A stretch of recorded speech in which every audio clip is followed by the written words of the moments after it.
Good morning, everybody. I'm just out in the garden. Just did some weeding. I put up my tomato cages this weekend. I got some little baby peppers. And as you see, I collected some herbs today. My calendula is doing well, so I went ahead and pulled those flowers. I'm letting some of them go to seed. So there are still some on the plant. But I have lots of different herbs. I have some oregano, some thyme, some fancy oregano, lemon thyme, and lemon balm. So today we're going to make some tinctures, and to get started I need to wash the herbs that we're going to make tinctures with. Now the thyme I'm just drying. We haven't made thyme tinctures yet, but this lemon balm and that oregano, because it's already starting to flower, is better for tinctures than it is for eating. It's not going to have as strong of a flavor in the leaves because of the flowers. It's still going to be delicious. I use flowers in my oregano all the time, but where it's at in its process is better for tinctures because it's got those little flowers. It's really putting all that energy out in order to protect them. So it's going to be great for the antibacterial, antimicrobial, and all those other great things that oregano is. The lemon balm, we're at a lemon balm tincture, and it was huge. Just show you real quick. Walk over here down my path. This is where it came from. So it was quite overgrown. I have all of the, let's see, oregano, thyme, lemon thyme. They were all about a foot tall. The oregano was like 3 foot tall, and I just came through it and I literally cropped it. Over here, I have some lettuce going to flower. Anyways, the lemon balm was all about this size of the one I didn't cut, and I literally just cut it down, nothing fancy. So give me 1 second. We're going to dump out these herbs so that we can wash them, and I will show you in just 1 second. So I just realized I don't have the microphone on, so the video quality sound is probably not very good, but you can hear me. I'm right here. So I've got my lemon balm, and I just cleaned the sidewalk. I'm going to literally dump this out, and we'll spread it out.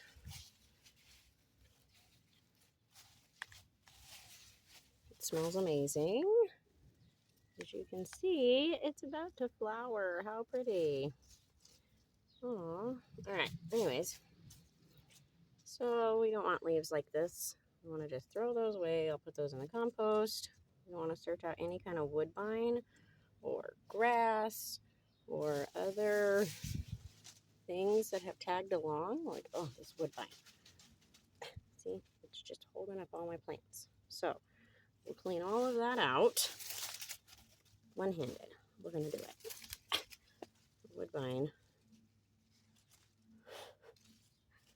So you want to make sure you don't have those herbs, any other herbs and stuff like that, because they have their own medicine. Woodbine, actually in large quantities, and the seeds can be toxic.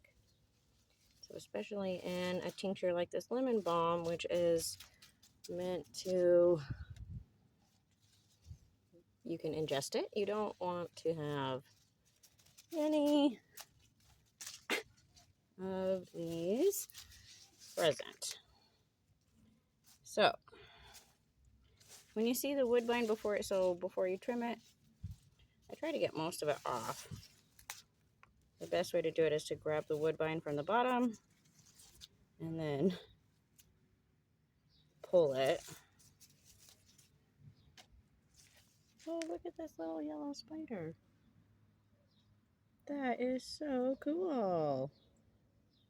Are you dead, little guy? We don't want you to die. Oh, you're alive. All right, let's save you because I'm about to hose all this off. Come on. Come on. Come on, pretty little spider.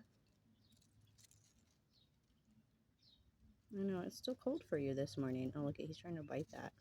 Come on. Bite on. Come on. There we go. Get on the leaves. No, come on. I'm trying to save you. He is so pretty. Look at that little yellow orb weaver. Come on. They don't bite. I mean, I guess it probably might bite me, but it's not poisonous or anything. There we go. Come on. There we go. Okay. We'll go put you over here on a tomato plant. You'll be much happier there. Okay. Saving the spider. That was a really pretty spider. Okay. So now I have this all like this. Again, pull out all of these yucky kind of leaves. Looks like I got all the woodbine. Big yucky leaf. Okay, so we have it all laid out. And then I'm literally going to... Oh. Still got it on. Hose hard. Alright. We're just going to shower these off. Get all the dirt off. Wash away any other bugs that are left on it. I'll try to shake them before I put them in the bag. Let's see another piece of woodbine. And then give it a flip and shake. And I'm getting my phone wet. For processing purposes, if I was drying this, I would, I'm doing it now anyways just because it's easier, but I make sure that all of the stems are going in the same direction, because then when it's time to de-stem it for like tinctures or for oils, or eating,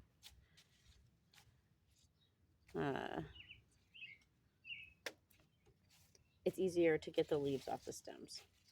You can de-stem it now if you'd like.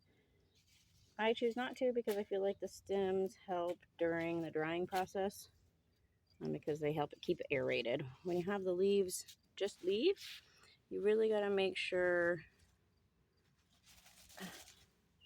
Sorry, there's a weed here. You really got to make sure that you have a lot of air going through your leaves, because if they're just leaves piled up, it will way more likely to mold. When it's in the paper bags with the...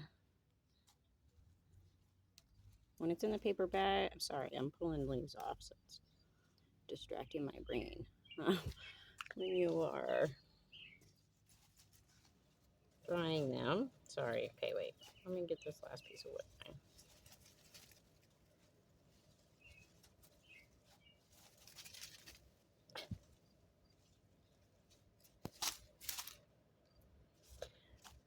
Okay, so when you're drying them, you just want to make sure you have a lot of airflow. So if, you can bundle and hang them, you can put it in a dehydrator tray. I personally wouldn't turn on the dehydrator tray unless you live somewhere really humid. If you live down south, or say in, Michigan or somewhere where it's really humid, then yeah, put it in the dehydrator. But like here in Colorado, it's so dry that even if I was to just leave these outside like this, they would be dry tomorrow. There's no moisture in the air here. All right, so I got these all lined up. Don't mind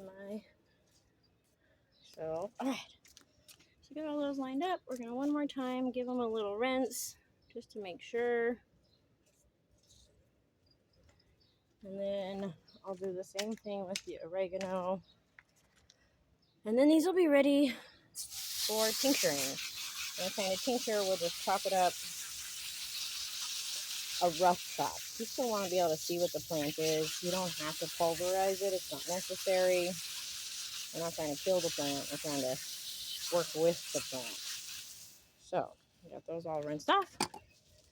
We'll let them sit out here for a second. I'll try and move them to the table so that they cannot collect more bugs.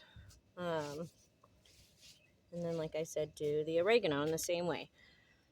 And once it dries a little bit, because we don't want the extra water, we'll let it dry just a little bit, like till this afternoon. And then we will chop it and put it in a bottle and cover it in 100 proof vodka. We only use the 100 proof vodka because it's safe once it's done. You don't have to water it down. When you start using Everclear or something, 190 proof alcohol, it becomes kind of dangerous, and so you need to be mindful of that. But that's it. That's how I process my herbs from the garden in order to get them ready for a tincture. I hope you all have a fantastic day, and I will talk to you soon.